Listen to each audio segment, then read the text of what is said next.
it was the Congress party which actually overruled even the Intelligence Bureau in 2005 to allow Huawei and Chinese companies to come in. So obviously, Tehseen Poonawalla, nobody is going to expect the Congress party to even believe the story Mahesh Jethmalani has put out in public domain, though it was in Spectator all along. The question I want to ask you is, every day new holes are blown into the BBC documentary, the fact checks, and every day the opposition continues its own raga about how the truth has finally come out when you don't even believe the Supreme Court on this. Good evening. First of all, many congratulations to you and the Times Now group for doing for a stupendous anniversary and success. And may you have a lot more success and always uphold free speech. This BBC documentary came out before the government decided to ban it, 6 days prior to what the government decided to ban it. And I'm going to repeat something that I said yesterday on the show, and Anand was on the show with me. No matter how uncomfortable something is, please don't ban it, because the reason of banning it, what happens is, when this documentary came out 6 days ago, and it was on a lot of WhatsApp groups, this is prior to the government banning it. Including Huawei. Can we just talk about the documentary? No, because we are talking about Huawei money in BBC. So you didn't want to ban Huawei either. The country's security be damned. All right. Can I just finish one and then I'll answer the second? But because my flow breaks, it's just very difficult to speak. So let me just finish the first part. Look, the thing is, when this documentary came 6 days ago on the WhatsApp, prior to it being banned, I personally, and I still have those chats, thought, what is new in this documentary? The Honorable Supreme Court has exonerated the Honorable Prime Minister. There's nothing new in this documentary, so why waste time? That was my reaction in Britain. The fact is, the government overreacted. Somebody is more loyal than the king and decided that they had to come down with a heavy hand, with emergency powers, to ban a documentary at a time when we are celebrating our becoming a constitutional republic and our democracy and our constitution. This is on 26 Jan. When you try to ban something, the reaction will always be adverse, and there was no need for the government to do it. The government had a clean chit from the Supreme Court.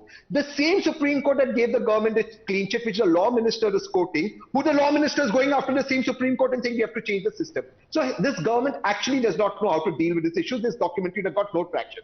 Now coming to the second issue that Mr. Mahesh Jethmalani and you rightly raised about the telecom company. Look, man, whether it is the Congress government, whether it is me, whether it is anybody, none of us are in power. The fact is, the most honorable Prime Minister claims, or his followers claim, he's the most powerful man in the universe.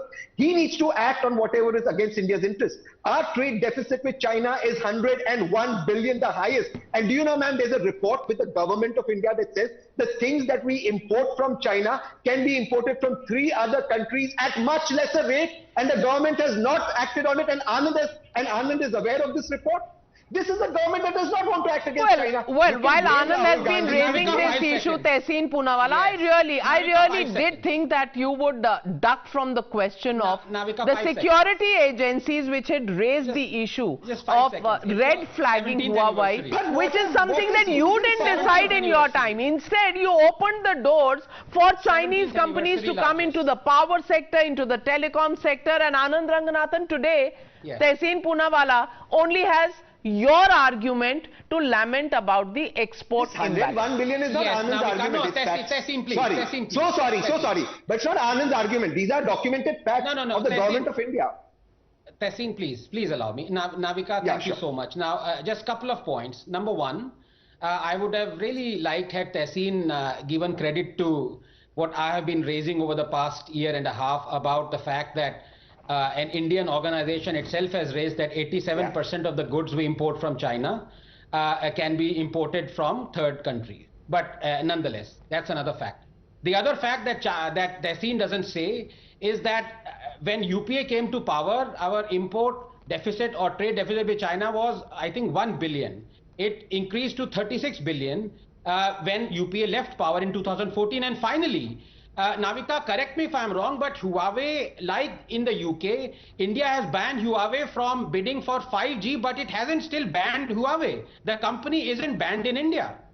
So before we ban BBC for taking money from Huawei, at least we should show not be hypocritical, at least ban Huawei. Well, Anand Ranganathan, if you covered telecom sector for 20 years or more, as I have, you will know that Huawei had come into India in 2005, and even before that had its set up in Bengaluru, and it was the Congress's blessings that allowed them to flourish. Now you can't throw out people who are already inside retrospectively. You can't do that, because that's the law of the land.